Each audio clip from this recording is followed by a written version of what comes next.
Hello and welcome to Not Quite Nerds episode 38.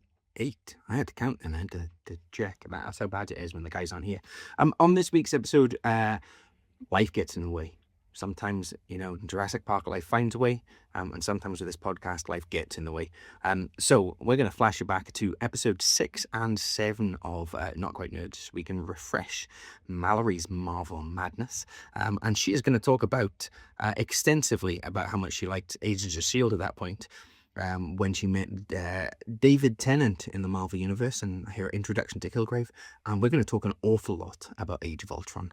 So check it out and enjoy this week's episode. We'll see you for another live episode next week.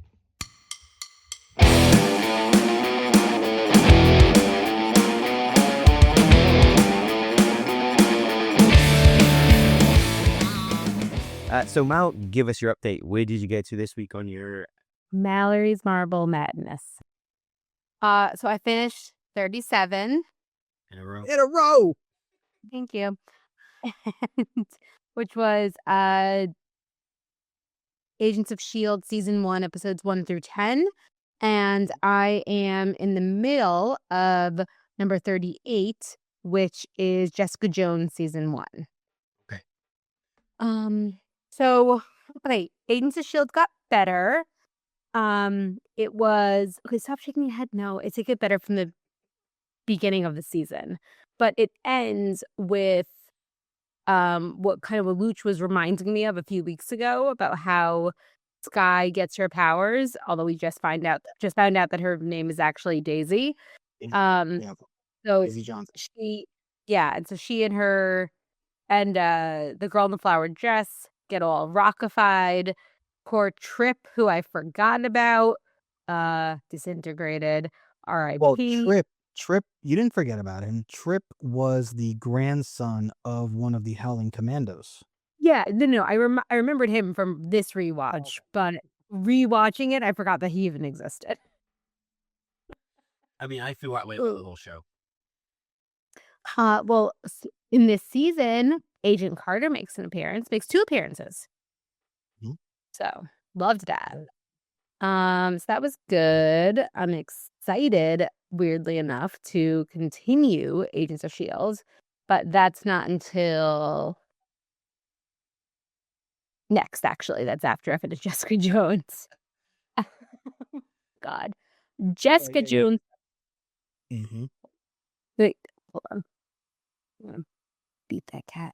Gonna definitely. Yeah. Matt's gonna get us some views. God, no.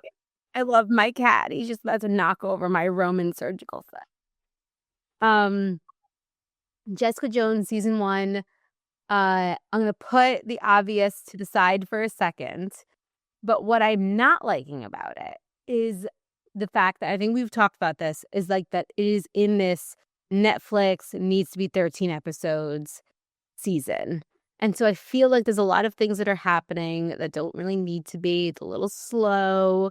There's a lot of episodes that are really good at parts and then they really slow down. I'm finding it difficult to binge for that reason, which is why I think this week was a little slow for me. But I am enjoying how they bring up her background instead of it being just all in the beginning and you find out what happens, then you continue. They pepper it in where it's helpful to the story. So I've been enjoying that. But I've been really enjoying David Tennant, who is such a good bad guy. Jessica. I'm not surprised to see me. You had to know I'd come for you. Not this fast. I will admit to keeping eyes on you. Spies are easy to come by. He is a good bad guy. Yes. I mean, Brits are traditionally good at being bad guys. True. But I don't think he should have been Kilgrave. No? Because, I don't need David Tennant to, magic me into doing something. If David Tennant told me to do something, I would just do it. I mean, there's levels to this. If David Tennant told you to stand in the corner and do star jumps until you died, you'd probably do them for a while and then you'd be like, no. But if David Tennant told you to get in the bed...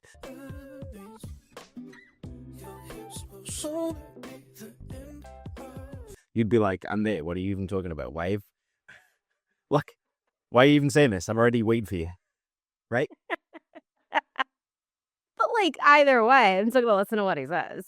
Just not until I die. Okay. Maybe. I think that's something that Netflix did a really good job of with their shows. I do because I'm rewatching some of them too of the Netflix era. I'm not doing the full what Mallory's doing, but I'm watching a lot of the Netflix stuff now. And one thing that I did notice is that they do a great job of giving you a little bit of the backstory, but giving you the character first. And so like they wait like 3 or 4 episodes until you really start finding out how they became who they are. It happened obviously with Daredevil. It's happening with Jessica Jones. You see something similar with Luke Cage as well as with Iron Fist. They kind of ease you into the story of like this is now and this is where the person stands, and then they eventually give you the okay, how did we get here? I think they did a nice job with that. They do a good job of managing the narrative to the point where it's an origin story without needing to be an origin story. They only tell you part of the origin story that's important and relevant to now. So it's not just this, oh, by the way, we're going to throw in an episode, which is a whole origin story or anything like that. Yeah. Let me ask you guys this question, because obviously I haven't read the comics. I don't know if you guys have. I have a feeling you guys must have. In the comics, is her superhero name actually Jessica Jones? So she's AKA Jessica Jones. It's also known as That's why the episode names are AKA Yep. something. So that's that. But she also had a superhero persona beforehand. Right. And did she have a costume She did. at any point? She did. Okay. Was it white? Yes. I was going to say. Okay. So there is the episode where her best friend was like trying to convince her to be the superhero. And she's like, this could be your costume. And so I've had a feeling that was the costume in the comics. So I kind of like that she's just a regular person. It was begins with a J. I'm sure it does. I keep thinking Jubilee because of X-Men, but it wasn't Jubilee. No, it's not Jubilee. It was Jewel. It was Jewel. Yeah, it was. It was It was Jewel. Mhm. I know it's Jewel because that's what her friend said her superhero name should be, and she said that was stupid. There you go. So that's what it was. And her friend also because she's a superhero. Okay. Well, a vigilante, less of the super. Yeah. That makes sense. Yeah. From like what's been happening in the show. Yes, in the comic books, she goes by the name Hellcat. So there's like a thing there between the two of them. But yes, they definitely adjusted those stories for the TV show. But you've seen it before. Yeah, but I don't remember. I just really remember. David Tennant. Actually, I didn't remember Luke Cage being as big of a role in the first season. Actually, I'd only seen the first season. Yeah. I mean, you're implying he's a big role, right? You don't see anything to know that he's a big role. Oh, sorry. I was just thinking about one scene.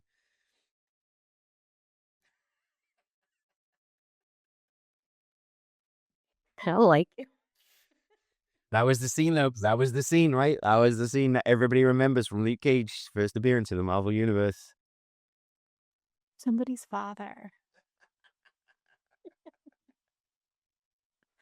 Now I'm speechless. That, ladies and gentlemen, is a first.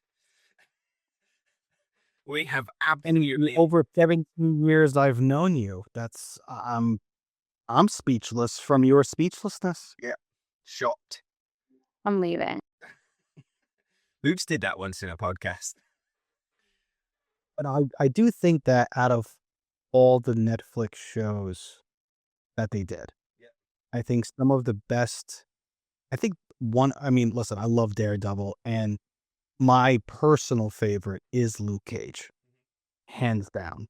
Both seasons, I love the character. I love what he stands for. I think he's just great. But Jessica Jones, I think, is the deepest, or one of the deepest characters of the. She's got so much trauma and. You like mind control? You have no idea what I've done. What he made me do. Jess, he isn't here now. Well, he's always here.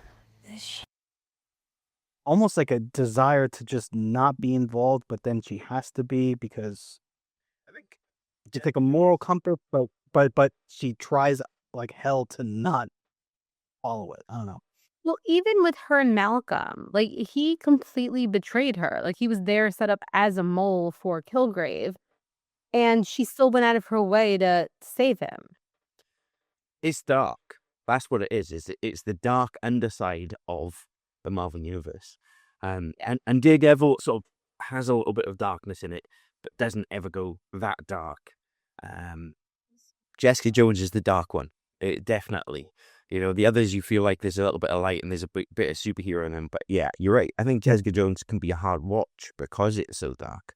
It's almost like you need to watch Jessica Jones. It reminds me of Breaking Bad in that you watch an episode and then you have to go away and watch something funny and light because you're like, oh my God, I feel myself so tensed up and so like It's true, because I just finished the rewatch of Jessica Jones about a week ago, and I couldn't watch. Like, usually, like, I have ADD sometimes when it comes to shows. Like, I can't, like, doing what Mallory's doing. I give you credit because I don't think I could do that. Like, do like 10 episodes of Agents of S.H.I.E.L.D., then jump into this, then do this, then jump into that. I kind of have to do something from start to finish, with the exception of that show.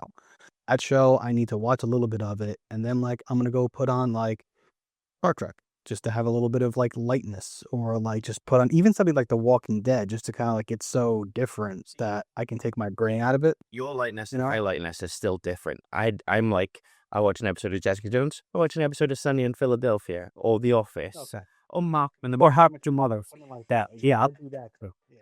something where I can just sit there and be like, oh, Friends, oh, I don't Yeah. even need to know what's happening. I know what's happening in this episode. Yeah. I'm even wondering if I should, like, kind of go even out of order, just to maybe throw a movie in the middle somewhere, just because it is so Well, you heavy. have well, yeah, you had Age of Ultron coming up. I mean, like, in the middle of a season, Blake. just to break up a season. You could check the blades. Maybe when you throw need in to break stuff up. just to do that. But, like, yeah, like, this season so far, I'm only 6 episodes in. They've discussed rape, abortion, divorce, drug use.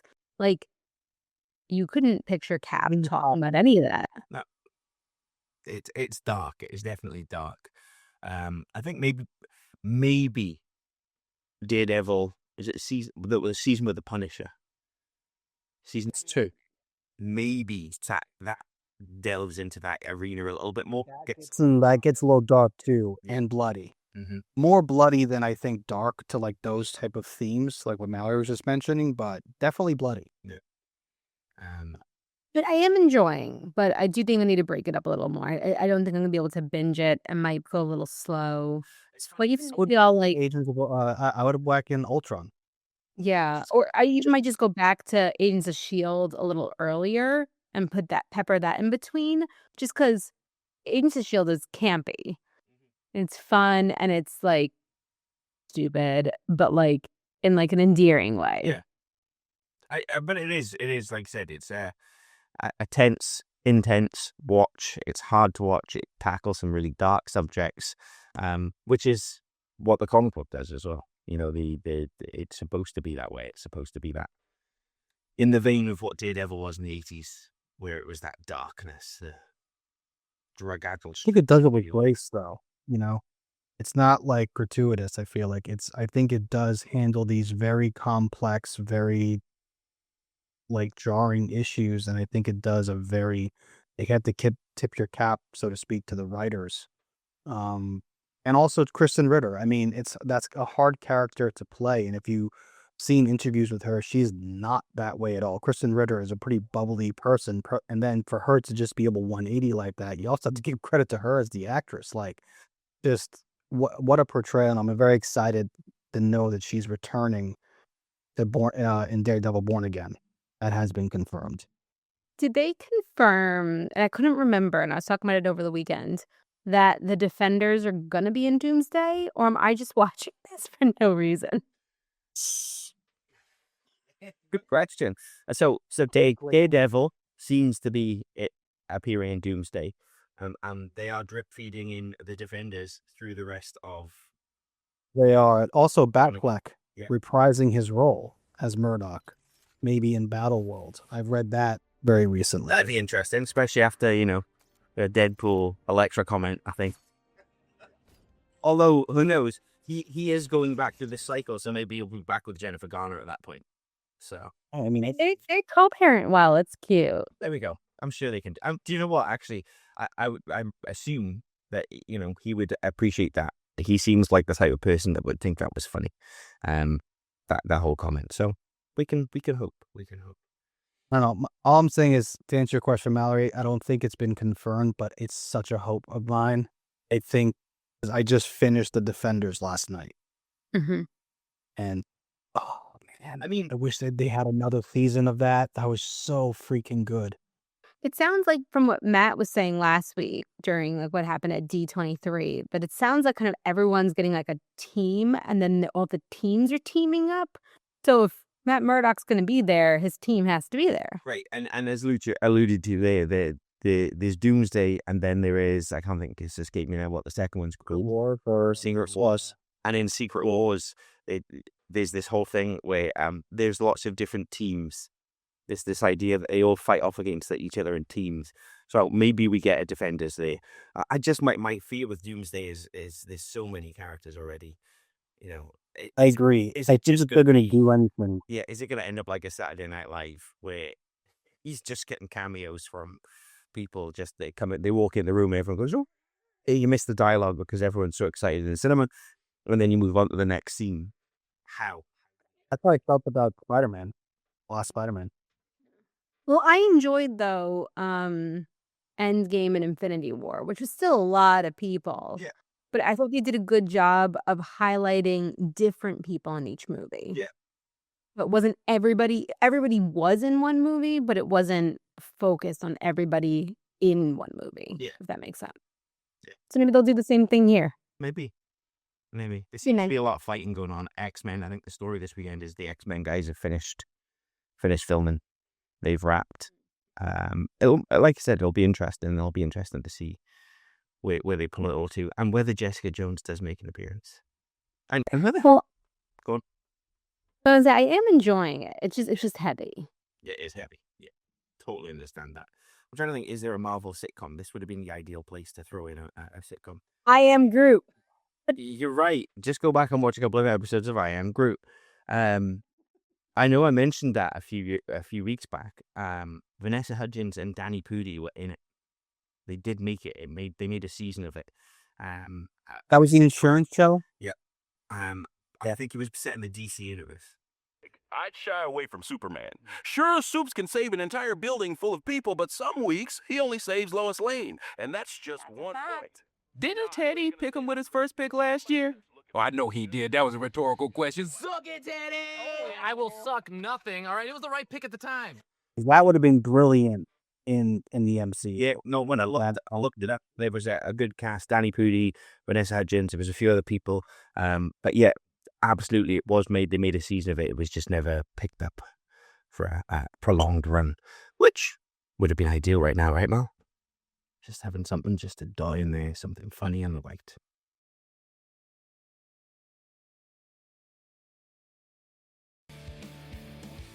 You guys are going to be really impressed with me. Okay. I have the spreadsheet up and ready to go. I have finished Wait, 41. Hey, wait, do we start? Are we starting? Yeah, we'll just go with it. Okay. Usually you'd be like, all right, Mallory, so what have you done this week?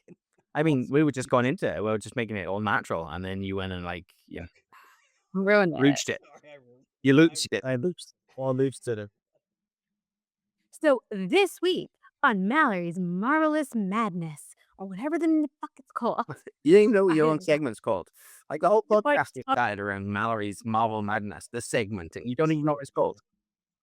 Also, my parents, who still have not listened, watched, contributed, cared about this. Just as well I missed last you week. know, what? Just as well I missed Oh, last week. Oh my God. Well, you think Dr. Turk, the gynecologist, is going to care? He'd find it funny. He would. He would find Right. it funny. So We're Yeah, up to now. So, by the way, my parents do think that you guys are also watching everything. And when I explain to them you guys are not watching everything, they go, so what is this podcast? You should tell them you should just listen to it and find out. But why should they support me? I mean, Yeah. it's just an excuse for us to hang out, right? Yeah. It's pretty all much. it is. Yeah. All right, so I finished 41. Okay. Wow. Okay, so let's recap for our listening audience and visual audience.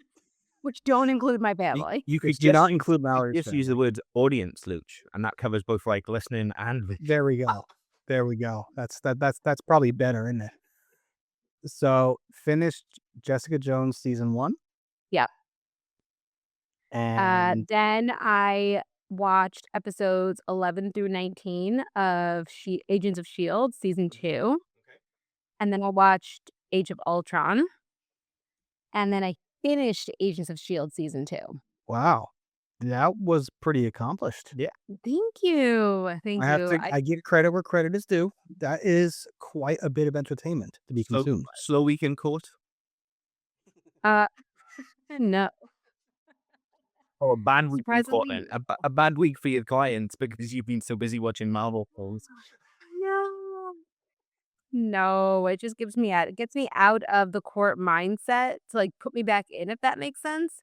Because if you focus too much to get ready for the day, you're gonna be overly focused, and then you're not natural. So it's just a good way to escape before I have to be a real person. I cannot wait for you to get the Daredevil season 2 for some of the court scenes in that. I think that's going to be a segment for Mallory's review of that courtroom stuff.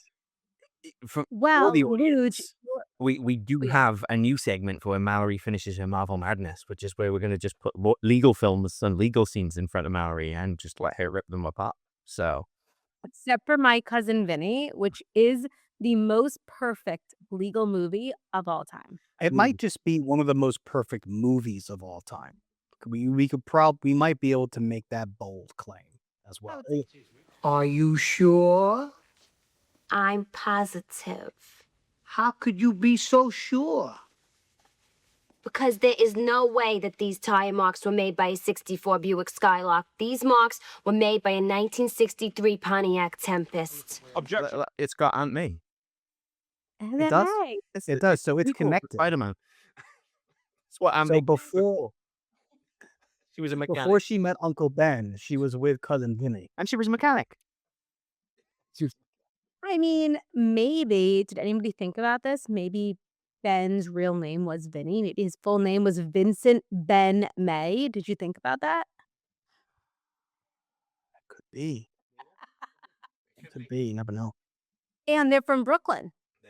They are I from know, Brooklyn. I know Spider-Man's from Queens, but He's it's from not that far of a Queens. move. They could have moved to Queens when they had to adopt Peter Parker. More family oriented. Maybe. Priced out, right? Gentrification ruined it for everybody. You luck. Right. True. And May could be a nickname for Mona Lisa. We're connecting some dots here, guys. We really are.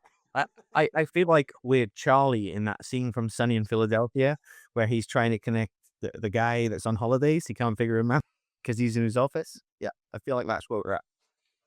That is it. I think it's canon now. I think it's accurate. So you need I'm to add it to your expecting list. it to be- I think so. I think you need to. I think it has to come before. Homecoming. It has to. No, you're right. I'm gonna add it in. My cousin Vinny. But Luch, just in case you're curious, Daredevil season 2 is next. There you go. No, it's not. Wait. Only episodes 1 through 4. No, true. No, you got the Punisher in there. No, not yet. No, Punisher. 2004, the movie, The Punisher with Thomas Jane. Oh, I did not add that in. I didn't listen to you. Well, it's in my spreadsheet. Well, it's not on my list. But it's probably It good to should fit a be. movie in there. That's what I'm saying. You can just hang I on wanted to that fit a movie in between all the shows. Okay, but it's only 2 seasons before the next movie. Only 2 seasons. It's only 26 hours of TV before the next movie. Yeah, you have Daredevil season 2 and Luke Cage season 1 before your next movie is Ant-Man. I mean, that's quite a bit of. You should throw a movie in there, and I think it should be the 2004 Punisher with Thomas Jane. I don't like when you bully me. I mean, that's what this. We were literally talking about this before you came on, and we were like, "This is Yeah. what podcast is. We get together and It's just we being hour Mallory. every week." Every week. But listen, out of all the Punisher movies that have come out, with the one of the 80s with Dolph Lundgren, and then the other one, Punisher Warzone, with the actor I can't even remember his name. The one with Thomas Jane, I think, is, I don't know if it's the closest we get to a John Berthel. I think John Berthel is the epitome of an actor for that character. But Thomas Jane, I think, does a very good job, and not just because I like him as an actor. I do think he actually plays the Frank Castle character well. I mean, And Jonathan Pignette is in it, who is hilarious. The comedian Jonathan Pignette. Yeah. He's really heavy set.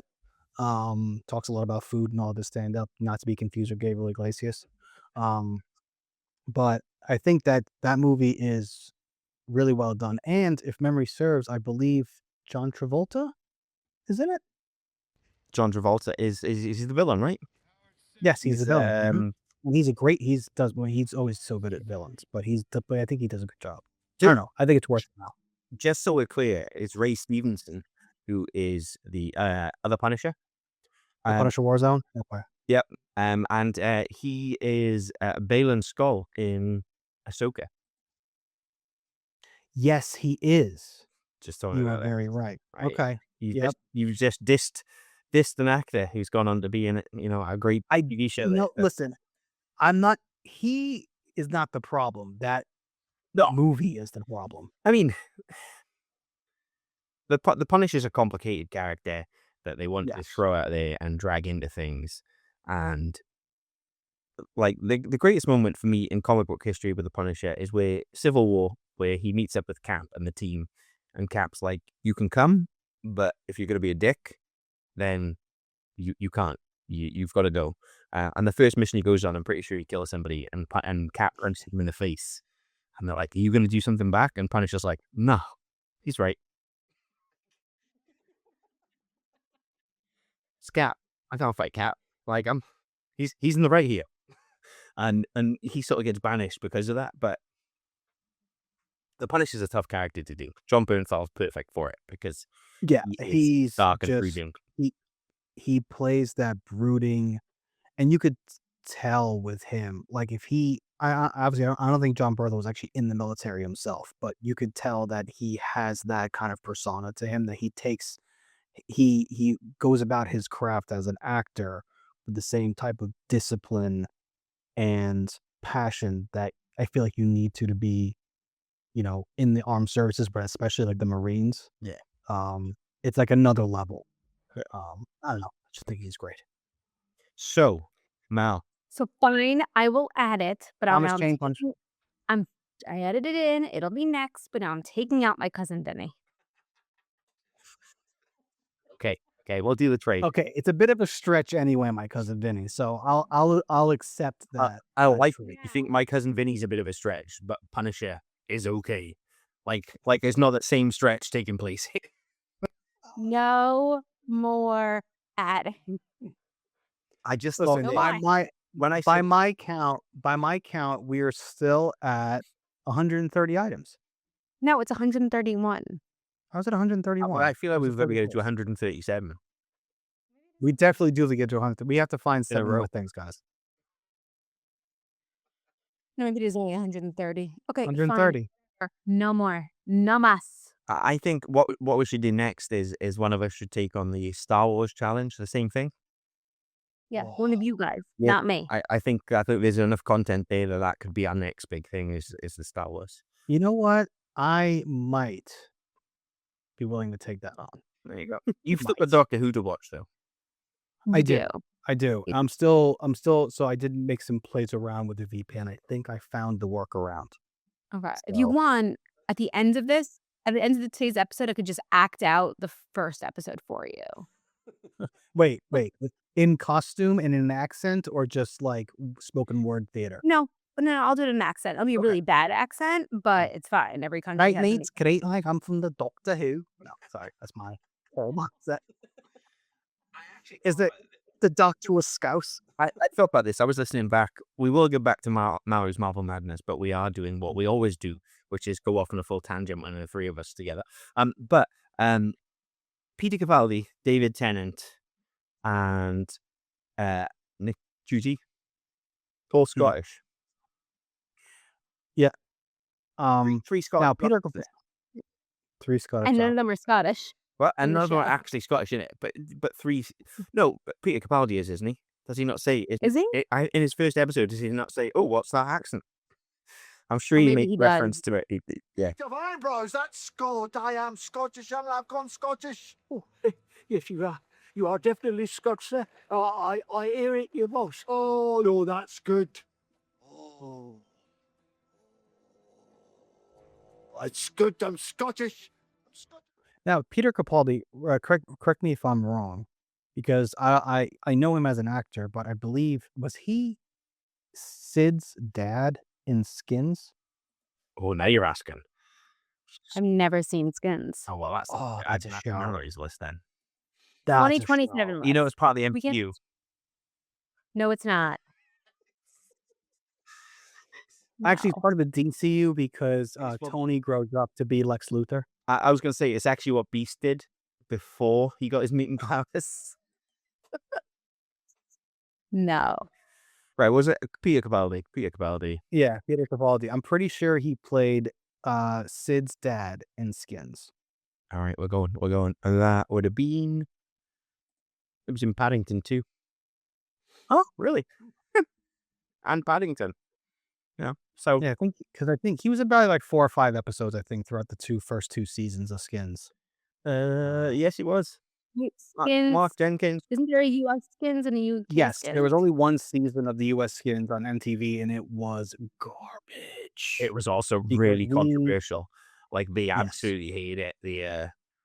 The Christians were not a fan of that show. Teenagers, No. premarital sex. But I will say that the UK Skins, I would go as far as say the first 4 seasons, I think, are decent, and then I think it goes on for another 2, and I don't think it's as good. But the first 2, I think, are the best. Luch has been generous there. The first season and a half is decent, and then It's like Misfits. yeah, it is just like like also Misfits. first 2 seasons are good, and then it's just not. Yeah. Okay, Mallory's Marvel Madness. You have what? Can I talk about me now? Let's talk about me. I left work early for this. Okay, talk.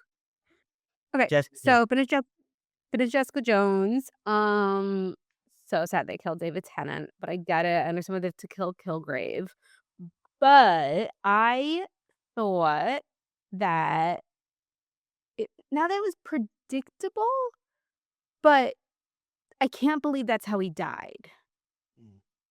And okay, and that's giving me a look like, oh, maybe he does come back in the next season. I don't know. I haven't ever watched it, and that'd be nice. More David Tennant all the time. But I just feel like it was a quick death that I wouldn't have thought would have happened to Kilgrave. Yeah, I mean, so in the comic book, Kilgrave dies and doesn't die, and there's multiple things. But there's the Purple Children, which is a great arc. Daredevil's involved with that. And spoiler alert, in the comic books, Daredevil uses the Purple Children, who are the sons and daughters of Kilgrave, to wipe everybody's memory of knowing that Matt Murdock is Daredevil. Oh, so he pulls a Goes full Spider-Man. pulls yeah, he goes full Spider-Man with it. Okay, Yeah. interesting. Also, Oh, yeah, Matt Smith after does the same thing. See, there you go. I've not got a Matt Smith Yeah, stock yet. Still on Tennant. I had heard of the Purple Children, but I never read the arc. Yeah. Now was that in a Jones book, or was that No, like it's a just a Daredevil book. crossover? It was a Daredevil book. Okay, gotcha. So speaking of Daredevil and Jessica Jones, what I really enjoyed was Rosario Dawson. Yeah, White Nurse. Like- That's someone that we didn't talk about when we talked about. I mean, obviously she plays the same character, but like how necessary the night nurse is Yeah. She's throughout all of it. she becomes Coulson. She's Coulson for the Essentially, Defenders. yeah, she's like the Netflix version of Coulson. I was That's gonna say, like, does cool. and obviously you guys are kind of telling me, and I was gonna say don't tell me, but it's fine.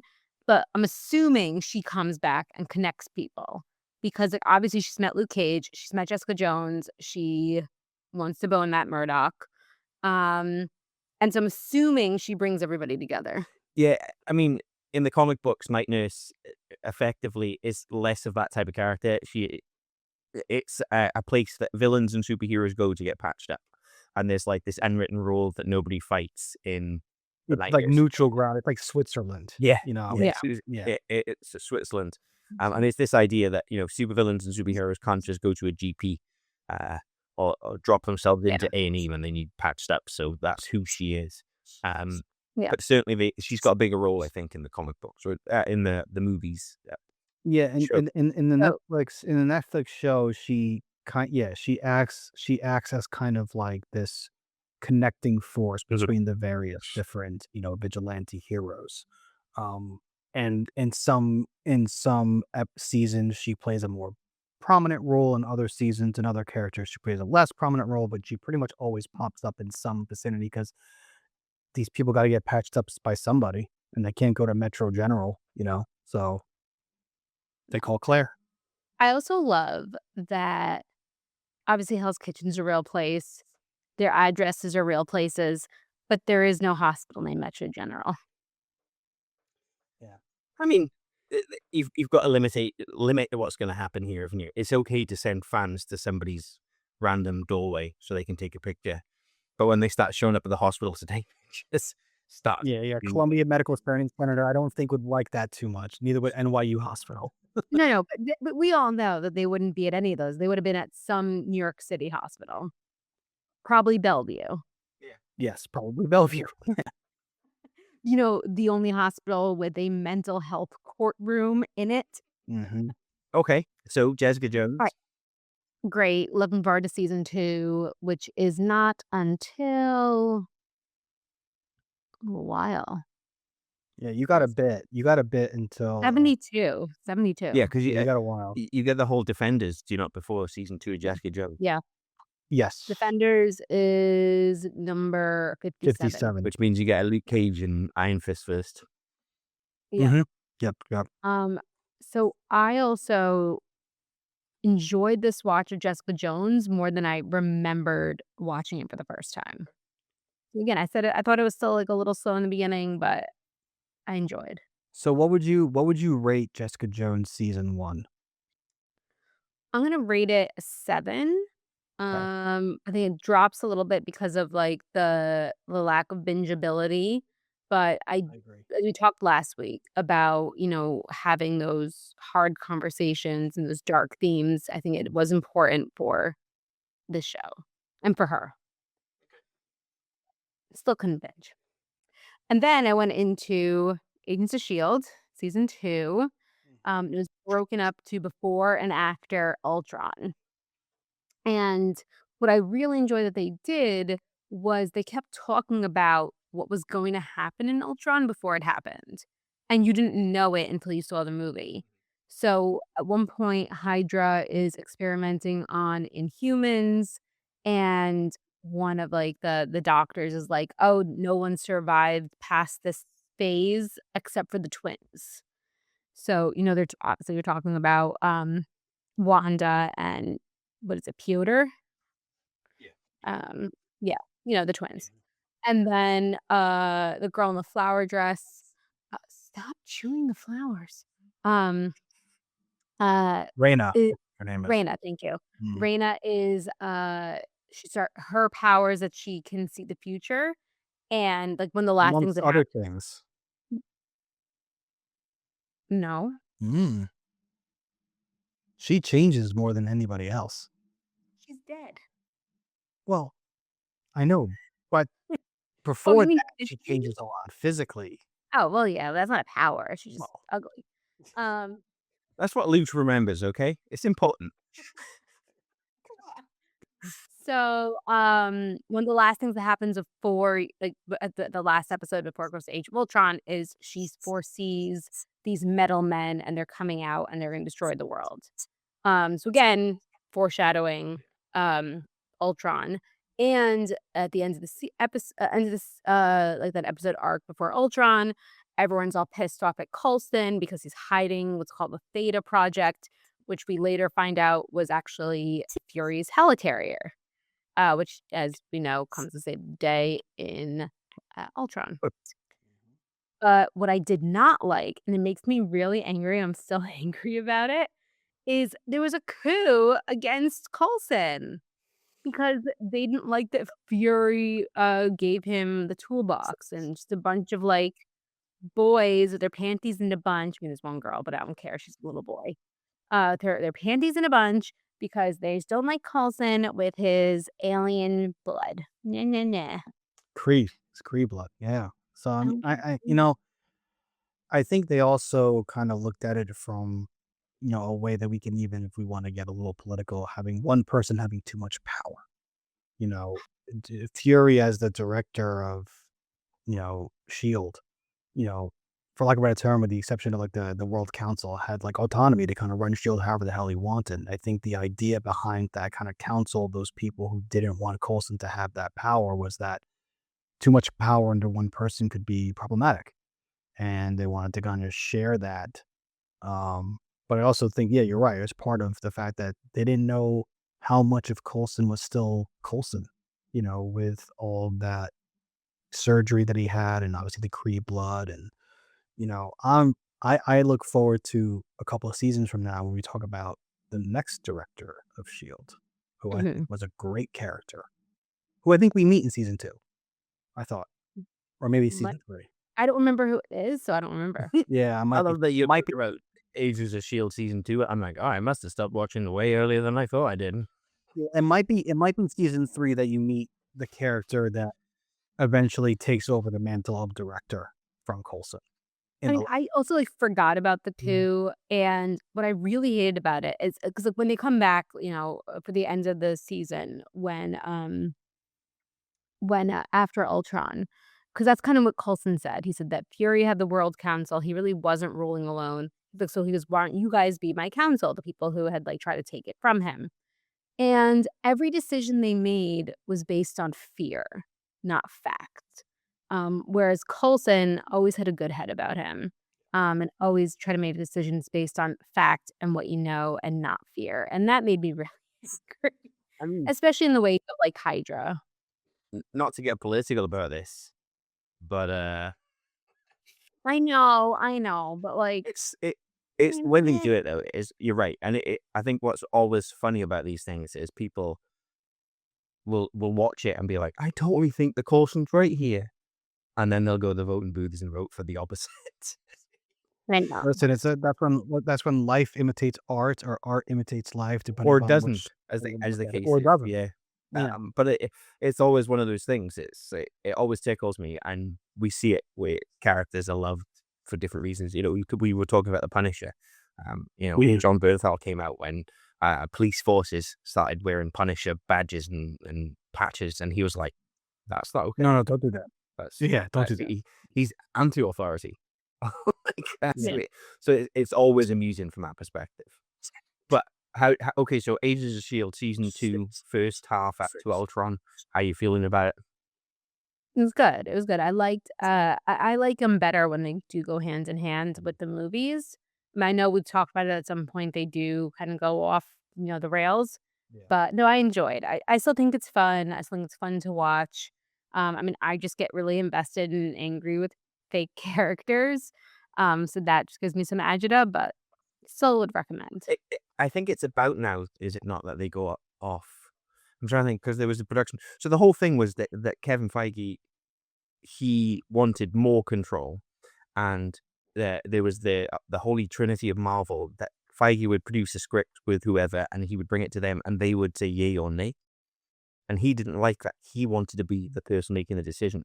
And one of the things he did in a petty spat was say, Agents of S.H.I.E.L.D. has nothing to do with the films, and they're in different. They're not connected in any way, shape, or form. Which was a little bit like biting the hand that feeds you, but it was, especially at the time, it was the only television show that was connected, because Agent Carter at that point, I think, had already gone on and off the air. Yeah, I think Agent Carter was later. Or was it later? It might Yeah, have been. and I could be wrong. yeah, but you're right. Like there wasn't anything else, and even Agent Carter, he was a little bit hesitant to do, and it's only now Disney Plus has brought everything together, and Disney have said, well, you know, this is all under the same roof, that he's suddenly gone, okay. And even then, I don't think it's his choice. I think it's been more the Russo's choice in the way that they've taken the film direction and brought all of these characters together and allowed us to do that. And then, of course, Ryan Reynolds, once again, forcing everybody's hand by, you know, first of all, just by being awesome as Deadpool, so awesome that Disney were like, well, we can't get rid of this guy. We need to bring him into our universe so we can keep using him. And I think it is like season 4. I mean, I'll be interested because I haven't watched Agents of S.H.I.E.L.D. in a while. There's bits and pieces of each season I feel like, or like I remember. But I want to say, and I guess we'll find out with Mallory's Marvel Madness, around season 4 is when they just completely disconnect and go somewhere else. just in case any of our fans how have started a drinking game or want to, every time we say Mallory's Marvel Madness, you should drink. And every time we get it wrong, you should drink twice. well, every time we get it right, you should just consume your beverage. Yeah. Yeah, there we go. You drink twice if we get it wrong, and you finish your drink if we get it right. It's Uh, way rare we do that. So Yeah, we'll see. Because with how it ended, and I know I'm skipping over Ultron for a minute, but with how it ended, I wouldn't be surprised if season 3 is now the disconnect. it could be. It very well could be. I could have And my I'll let rules you know. wrong, but I have some time yes. now that I have So, Punisher. Ultron. Ultron. So what I really enjoy rewatching these movies, and Luch actually caught me doing it years ago, and I won't tell you what it is yet. But when you rewatch these movies, you catch these little lines that you don't catch the first time that are so endearing and so funny. And my favorite one is in Thor Ragnarok. And I think Luch was sitting with me when I caught it, and I think I rewound it like 3 times. And when we get there, I'll tell you what the line is. But in Age of Ultron, I don't think I recorded it. It's in the beginning. They're trying to find Loki's scepter in Sokovia. And Tony Stark is in the base. And he's like looking around and goes, please be a secret door, please be a secret door, please be a secret door. And then it opens, and under his breath he goes, yay. And it's just I remember that scene. I was like, yeah. so cute. And I'm like, I wonder if that was actually scripted, if that was Robert Downey Jr. But either way, it's just cute. It's fun. I'm enjoying catching those things. I also really enjoy, I think it's one of people's one of their favorite scenes in the movie is also towards the beginning when they're having the party at Tony's house. When it's just the core crew again. I mean, yeah, I mean, Warhammer's install there. power, right? Yeah. Yeah, Warhammer's there, Falcon's there, Maria Hill's there, but it's just the people. It's not like Stan Lee's already gotten, carried He's away buzzed because and he's gone off the yeah, it's the Asgardian liquor or whatever it yeah. was. And everybody remembers when they're trying to pick up Thor's hammer, and obviously we all know it moves a little bit for Cap, but that's just such a genuine moment. That's something that you would do with your friends. The party's done, you're hanging out with your buddies. You may not have seen them. You just had a good day. You're hanging out, and you're just goofing off, and it's just so human in an AI movie. It is like I don't as the Avengers movies go, I think it's the worst. I agree. But it's definitely high the bar, weak. right? Yeah. It's a really, really high bar. Well, But there's moments in it that I absolutely love, and some of the most important moments for me in the whole MCU. Like for me, it's the Hawkeye Wanda conversation. oh, amazing. Yeah. Where he's just like, you'll have your moment and that'll be important. And I it's just that conversation. Your time will I have a come. bow and an arrow. It doesn't make any sense. Yeah. Yeah. Like that for me is one of the key moments of the whole film. It gives you that sort of, I don't know, that's the heart to the story. And Yeah. actually, he is the heart of this movie, which is great because, he talks about being so excited to play Hawkeye, and then he gets the script for the first one, and he's like, there's so many outtakes of him just going, I could just die here, or just dropping dead because he hated what they did with the character. They're like, you made me a bad guy, and I want to be a bad guy. I want to be a good guy. I want to be Hawkeye. Like, this is why I wanted this role. And in Age of Ultron, he gets to do that. Yeah, he was great. But something that I think that they didn't do well in this movie, I mean, obviously, we agree, in terms of where it sits with the other Avengers movies. But I do like, and I think it makes sense, the little love connection between Nat and Bruce. I like that. It does make sense. What I didn't like, and maybe it's just the way the movie had to be, is it kind of comes out of nowhere. Like, you don't even see it in the first movie. Like, there's not even like a spark in the first movie. And then all of a sudden she's like really hitting on him. She's like in a bathrobe when he gets out of the shower and offers to join him. Like, So where did it come from? I was literally, while we were talking there, I was like, there's so many good things in this film that are well written, like those little lines, whether they were written or not, like all that, and then there's still the Joss Whedon moments. But you're like, is there a need for that? Did we need that? And you're right, I enjoyed it, but did we need it? And No. They could have had a really intense, like, kinship, with her being able to kind of talk him down when he's the Hulk and have that connection to make him relax and calm down. That could have and that would have been perfect in and of itself. The other romantic side of it, I don't think was necessary. I didn't mind it, but I don't think it really added too much to the story. Sorry, I should check the list, but without going to the list. Norton's Incredible Hulk, right? That's on your. Well, I watched it already. Yeah, that's gone past already. Yeah, that was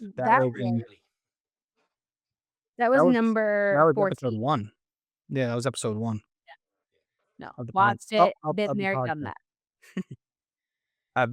But we get later on, Liv Tyler reprising her role, I know. which is a cool moment. Like, that's such a cool moment.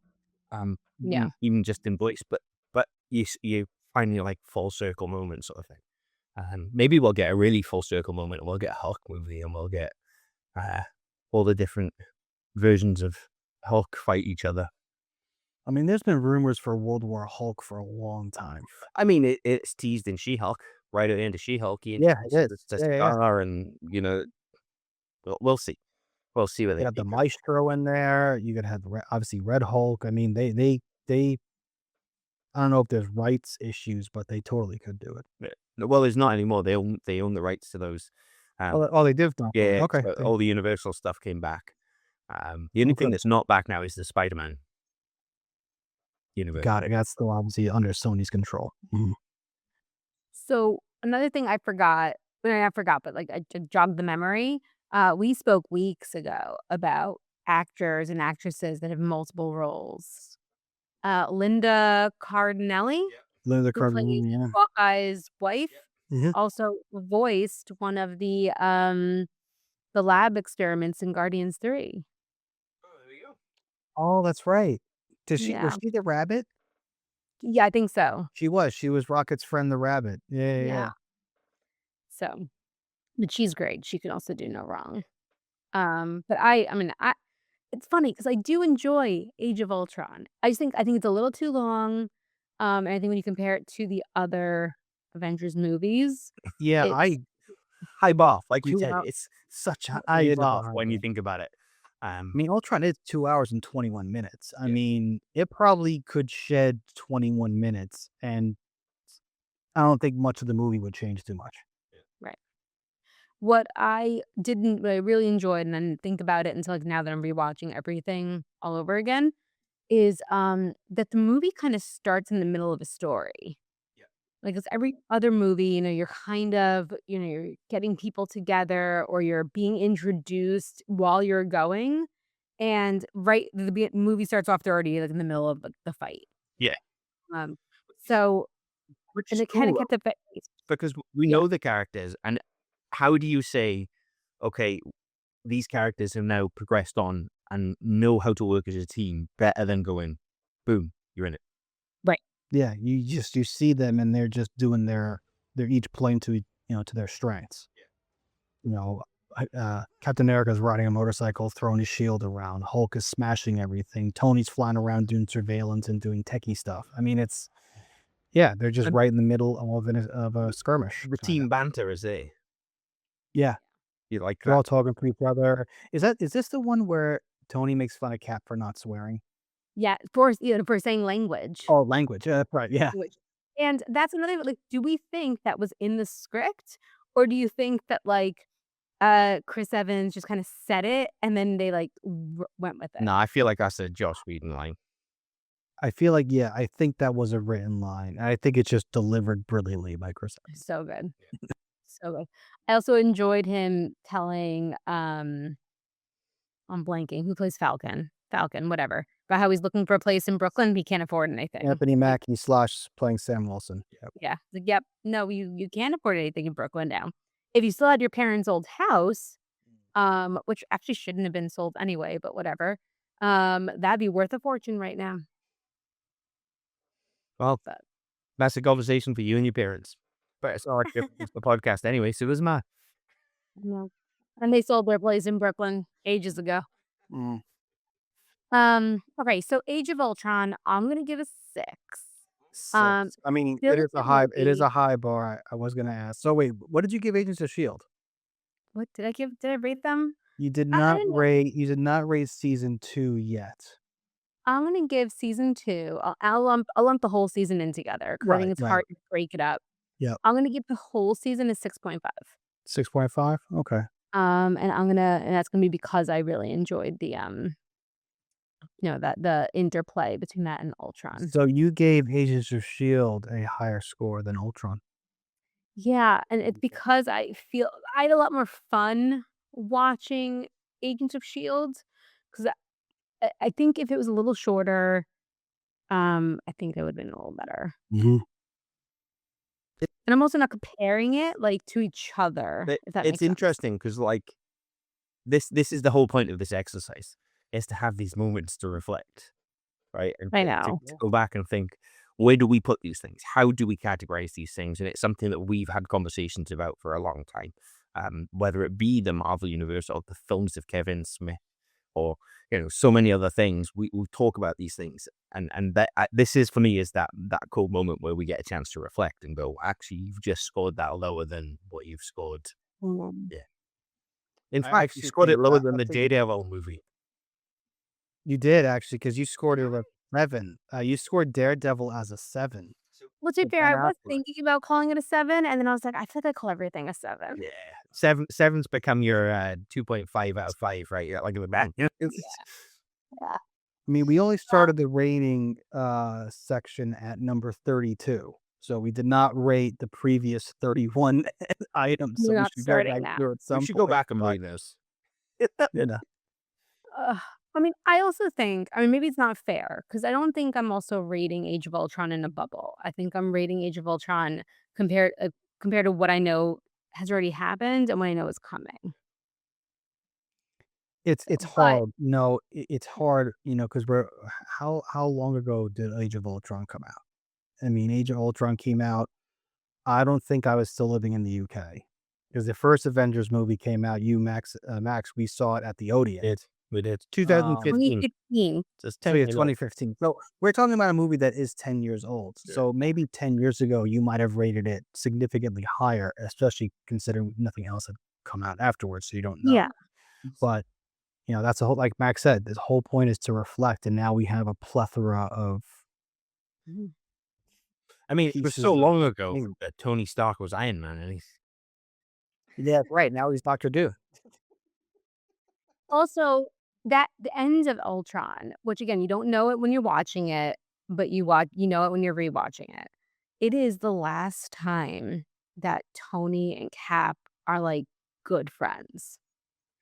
Because quickly into Civil War, they start fighting over the Sokovia Accords. I mean, spoilers, statute of limitations on spoilers. But I mean, they are just buddies. I should have written it down, but Tony's still really nice and endearing to Cap, and it's at the Avengers complex, and the peace offering, which, I mean, now I'm jumping ahead of myself, but the peace offering between Tony and Cap is also at the Avengers complex. So, Mhm. I mean, but and I mean, but now you're skipping way ahead to Endgame at that point. But I I mean, know. even if you look at the comic books, they've never been friends. They've been respectful of each other and colleagues. They've been colleagues. Yeah, is but what they've I would call never them been colleagues. friends. And it is that idea that you've got the traditionalist versus the futurist. You've got, the way it should be versus technology. You've got the think first, act first, type of scenario taking place there. But yeah, you're right. This is the last time that we see them cordial. Yeah. Until we have to see the universe right at the end of the Thanos fight, because I feel like At the end. the end. Yeah. Oh, I've also made a new decision. Okay. Jumping ahead again. So we're gonna end up playing a game of Did It Make Mallory Cry? And I'll give you guys a list of things, and you have to tell me if it made me cry or not. How The many answer is options yes. did you have? It's gonna be yes or no. It's Oh, yes. yes or Say, no. I'll tell you something, and you're gonna say yes or no. Yes. Okay, Yes. I like this. This is gonna be a fun game. Did, Now, did a snowflake should did a snowflake fall from the sky and land on her nose? She cried. Yeah. No. Did she step all the way to the door? She cried. No. That kind of stuff doesn't make me cry. Did a fictional character do Yeah. something cute? Yes. Because, I mean, this might be a spoiler for the game, but in this most recent collection of things I just watched, something happened that I didn't cry, and I realized and I was like, "Oh, that's weird." So that's why I think we should do the game. I like it. Thank you. Are we playing now? Do we have? No. okay. Well, I have to create it. I'll Okay. watch a little more, see what doesn't make me cry. Okay. I like it. Also, Luge has probably watched me cry in more movie theaters than anybody else. It's so true. You're right. I didn't think about that, but you're probably right. Because we saw Avengers Endgame together, and my roommate and I were like left the theater in hysterics, and he's like, "It's fine." I'm like, okay. "No, it's not. It'll be okay. Yeah, they're It'll all be okay. There's mascara everywhere now. I wear mascara, Cannot take her anywhere except to Nando's. except to Nando's, Or a cheeky which I Nando's. walked past today. The new The one. new one. It's open. Have you been? No, I've not been. Can you get them to sponsor us? I mean, I don't go to Nando's unless you're here. It's cheap. Well, I'm not Oh coming man, back. I would go to next Nando's year. like every other week. If I It's was over cheating. there, dude. I'd be you. cheating on you if I went and did that. No, it's okay. I'm trying to make her It's cry. an ethical, non-monogamous relationship between us and Nando's. Nando's Things is that our make thing. Mallory cry, part 2. Nando's is our thing. It's our special thing. It's our special thing. Yeah. As long as your wife's okay with it. He's okay with it. The kids want to come next time though. They can come. Your kids can come anyway.